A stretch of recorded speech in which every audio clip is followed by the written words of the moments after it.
तारीफ करता है।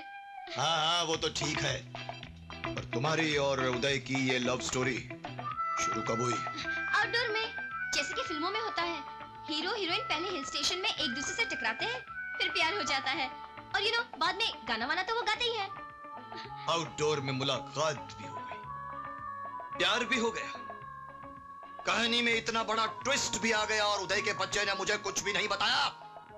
अभी पूछता हूँ उदय से। उदय, उदय! भैया मैं यहाँ हूँ। हाय। हाय। तुम यहाँ क्या कर रही हो? ओहो, घबराने की कोई बात नहीं है। मैंने अपने और तुम्हारे बारे में भैया, भाभी और माँ को सब कुछ बता दिया है। मुझे तुमसे ये उम्मीद नहीं थी उदय। आई एम सॉरी भैया। आई एम ऑल्सो सॉरी भैया। लेकिन ये तो इत्तेफाक की बात है ना कि हम दोनों में प्यार हो गया। लेकिन अब जाने भी दीजिए ना, जो होना था सो हो गया। हाँ बेटे, इसमें नाराज होने की क्या बात है? तू चाहे कुछ भी बोल, मुझे बहू बहुत पसंद है। बात पसंद और नापसंद की नहीं है माँ, बात उसूल की है।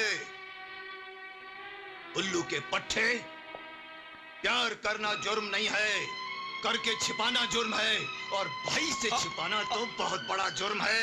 भैया इसका मतलब आपको नेहा पसंद नहीं, मतलब तुम्हारी पसंद नंबर 1 है। थैंक यू भैया, आपने तो मुझे डरा ही दिया था। मुझे लगा कि सीन ही उल्टा हो गया। खैर, बाकी की बातें बाद में होती रहेंगी। नमस्ते। आपने तो मुझे बलराज राणा से मिलवाया नहीं, लेकिन आज मैं एक ऐसी खबर लाया हूँ जिसे सुनकर तुम कहोगे कि मैं बलराज राणा कंपनी का वफादार हूँ। अगर ऐसा बात है तो अपन तेरे को बलराज भाई से मिलाएगा। वो तो ठीक है, मगर मैं जो खबर लाया हूँ उसकी कोई कीमत भी तो होनी चाहिए। अगर खबर काम का हुआ और सच्चा हुआ तो तेरे को जितना पैसा मांगता है ना उतना मिलेगा। अकरम पठान का रोल शंकर कलाल के कहने पर उसके भाई नंदू कलाल ने फिनिश कर दिया। नंदू कलाल। हेलो, मैं अन्या कोहली बोलता है। तेरा भाई नंदू अभी अपुन के पास है, उसको शमशान पहुंचाने का इंतजाम कर ले। अन्या, देखो अन्या, तेरी और बलराज राणा की दुश्मनी मेरे साथ है, तूने मेरे भाई को क्यों उठाया? चाइला अकरम पठान का खून भूल गया तो? देख अन्या, अगर मेरे भाई को कुछ हो गया तो मैं तुझे और बलराज राणा को जिंदा नहीं छोड़ूंगा। हे फड़विया, फोन पर गला फाड़ कर अपना बीपी मत बढ़ा। अपने भाई को लास्ट टाइम जिंदा देखना चाहता है ना तो बलराज राणा के फार्म हाउस पर आजा, समझा के नहीं? अन्या, क्या बात है भाई? बलराज राणा ने नंदू को किडनैप कर लिया, चलो जल्दी।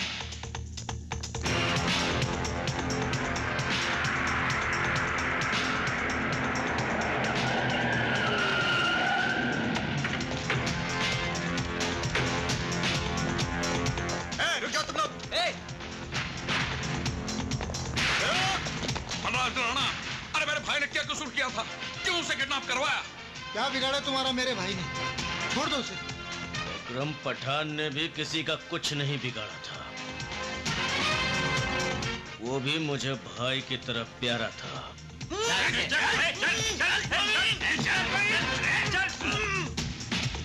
शंकर कलाल, समझ में आ गया कि मैंने तुम्हें क्यों यहाँ बुलाया है? तुम गलत कर रहे हो बलराज राणा।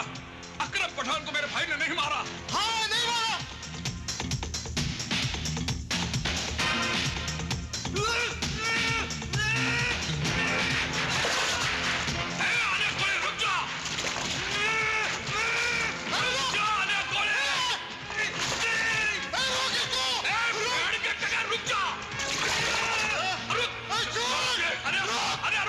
अब चीखने चिल्लाने से कुछ नहीं होगा शंकर कलाल, तुम्हारे भाई की मौत का फैसला हो चुका है। नहीं, बलराज राणा, रोक दो रे। मैं कहता हूं बलराज राणा, रोक दो रे, रोक दो। नहीं, अरे कोई नहीं, छोड़ो उसको, छोड़ो।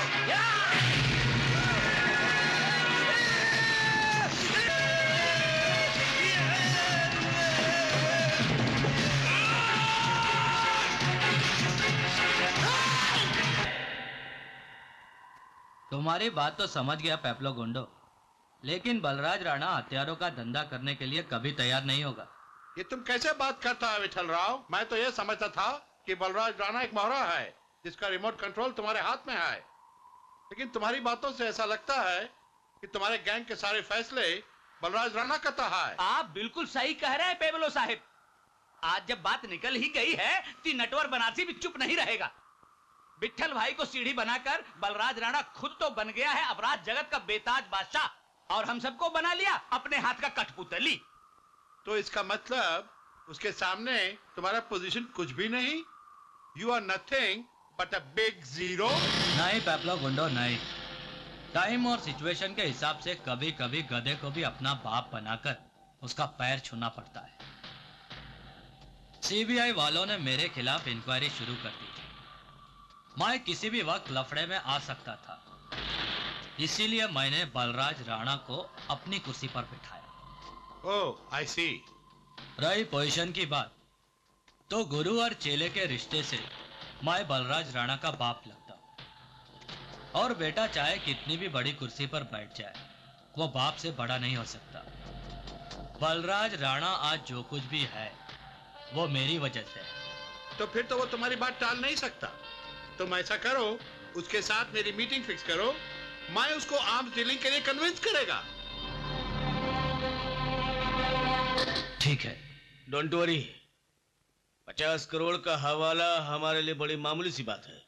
हाँ, आप कह दीजिए नेताजी से कि रुपया वक्त पर दिल्ली पहुंच जाएगा। हाँ बलराज भाई,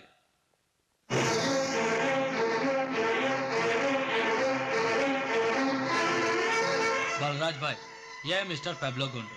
नाइस मीटिंग है मिस्टर राणा। बलराज भाई, मिस्टर गोंडो का नाम तुमने तो सुना ही होगा। इला गोंडा साहब को कौन नहीं जानता? इंटरनेशनल मार्केट में हथियारों का सबसे बड़ा डीलर है ये। Thank you.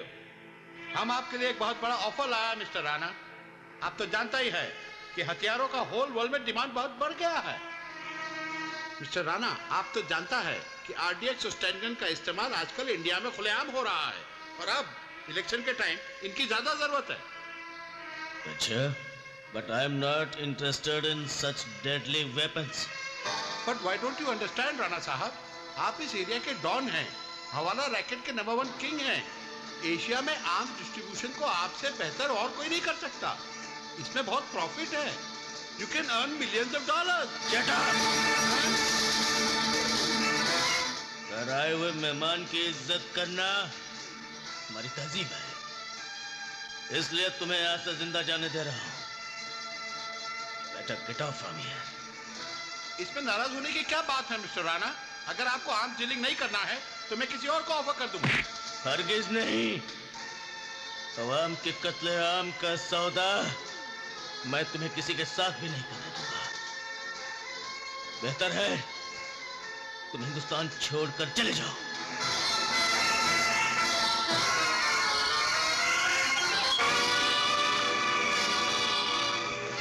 बलराज भाई, इस कंपनी में अपनी कोई औकात है कि नहीं? तुमने बोला हफ्ता वसूली बंद करने को, अपन ने वसूली बंद कर दिया। तुमने बोला ड्रग्स का धंधा बंद करने को, अपन ने धंधा बंद कर दिया। पर ये सब कब तक चलेगा? हे विठल राव, मेरे को लगता है तेरा खोपड़ी सटक गया है। इला वो तो बलराज भाई ने अच्छा किया जो पेप्लो गोंडा का ऑफर टुकरा दिया। ए अन्या, तू चुप कर। जिस औरत के माथे पर वेश्या का लेबल चिपक जाता है वो सारी जिंदगी वेश्या ही रह जाती है। चाहे वो लाख पूजा पाठ करे, सावित्री नहीं बन सकती। हम गुंडे लोगों की जिंदगी वेश्या के माफिक है। चाहे 1000 अच्छाई का काम करे, कभी अच्छे नहीं बन सकते। निहायत ही घटिया और बेहुदा आदमी हो तुम। तुम्हारी इन गंदी दलीलों पर मैं अपने असूल नहीं बदल सकता। मैं पूछता हूँ कि हथियारों का धंधा करने में या ड्रग्स बेचने में बुराई क्या है? हवाले का धंधा भी तो गैर कानूनी है। हवाले के धंधे में हम किसी का कत्ल नहीं करते। तो फिर ये कुर्सी छोड़ो और संन्यास ले लो। तुम ये भूल गए हो कि तुम्हें ये कुर्सी पर मैंने ही बिठाया है। उंगली पकड़कर क्राइम वर्ल्ड का ABCD तुम्हें इसलिए नहीं सिखाया कि तुम मेरे ही बाप बनकर मेरे को ऑर्डर करेगा। तुम्हारी औकात क्या है? अगर मैं तुम्हारी पीठ पर हाथ नहीं लगाता तो आज तुम जेल की काल कोठरी में सड़ता रहता।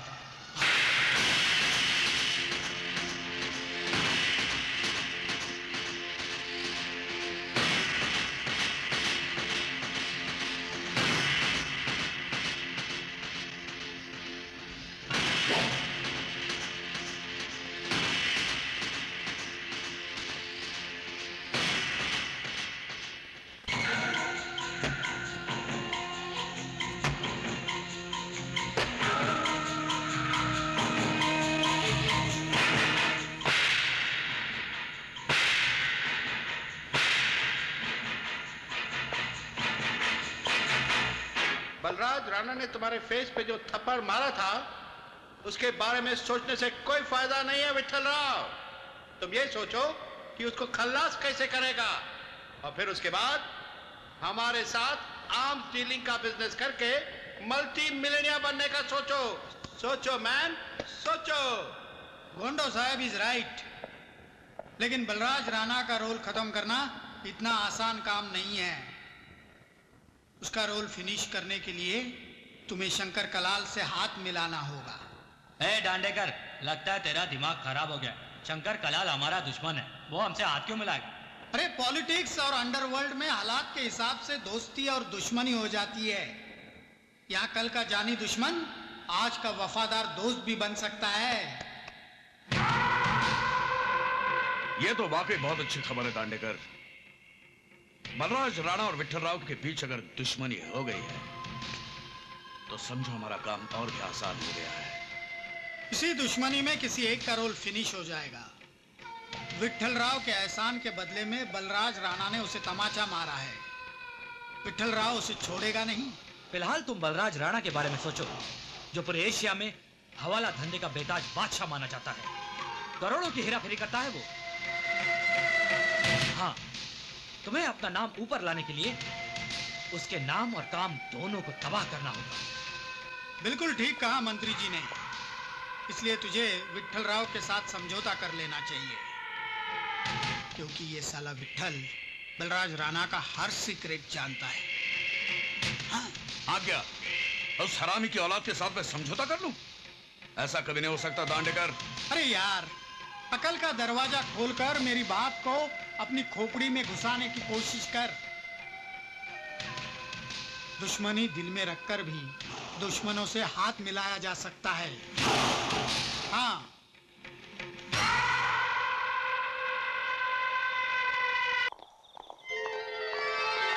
प्रणाम भैया। अरे उदय, कैसा है तू? मैं ठीक हूँ भैया। बड़े दिनों के बाद भैया की याद आई है। कहीं ऐसा तो नहीं कि अजय ने आने से मना कर रखा हो? नहीं भैया, ऐसी कोई बात नहीं। और मैं बच्चा थोड़ी हूँ कि अजय भैया के कहने से मैं आपसे नहीं मिलूंगा।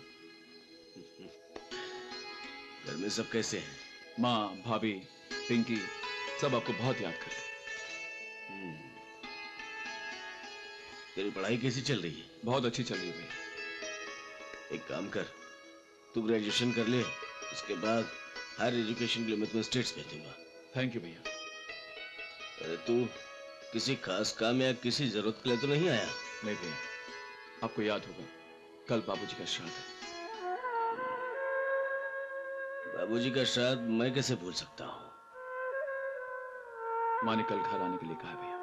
माँ से कहना मैं आऊंगा, जरूर आऊंगा। मैं चलूं? अरे अभी आए हो, अभी जाने की बात कर रहे हो? रात का खाना आज मेरे साथ खा के जाओ। नहीं भैया, आप तो जानते हैं खाना माँ के साथ ही खाते हैं। ठीक है, माँ को मेरा प्रणाम कहना और सबको मेरा प्यार देना। प्रणाम भैया। जीते रहो।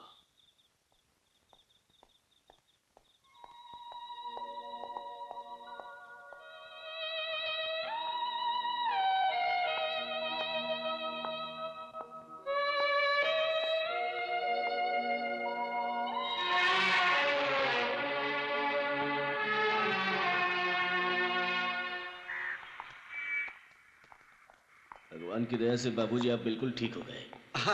ये तो ठीक है बेटा, पर ये तूने बड़ा अच्छा किया जो तू इलाज के लिए मुझे शहर में ले आया हैं। अजय बेटा, बहुत दिन हो गए, अब हमारा गांव जाने का इंतजाम करवा दे। इतनी जल्दी गांव जाने की क्या जरूरत है बाबूजी? आपकी तबीयत ठीक हो गई है मगर कमजोरी अभी भी है। आप एक काम कीजिए, 2-3 महीने यहाँ आराम से ठहर जाइए, फिर गांव चले जाइएगा। 2-3 महीने? हाँ बाबूजी, आप कुछ दिन रह जाइए, मैं गांव चला जाता। पर मैं आप क्यों जाएंगे भैया? अरे मैं भी यहाँ रुक गया तो फिर गांव में खेती बाड़ी कौन देखेगा?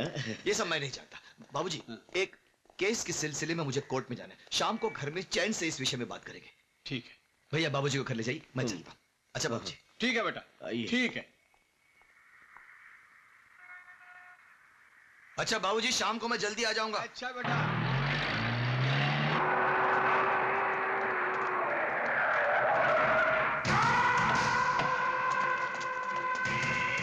समझा ना विठल राव, अब बात बहुत आगे बढ़ गई है। एक ही हफ्ते में अपन का ये तीसरा छोकरा है जिस पर शंकर कलार और भीम कलार के छोकरों ने हमला किया है। हाँ विठल भाई, बाबू टकले की जान तो बच गई है, लेकिन मालूम है डॉक्टर ने क्या कहा है? अकलाई घुटना पैर से चल नहीं सकेगा। अच्छा है भीम कलाल और शंकर कलाल खुलकर मैदान में आ गए। जूहू चलो। अंडरवर्ल्ड में अगर ऑपोजिशन स्ट्रांग ना हो बाबूजी आइए। तो गेम खेलने का मजा नहीं आता। शंकर कलाल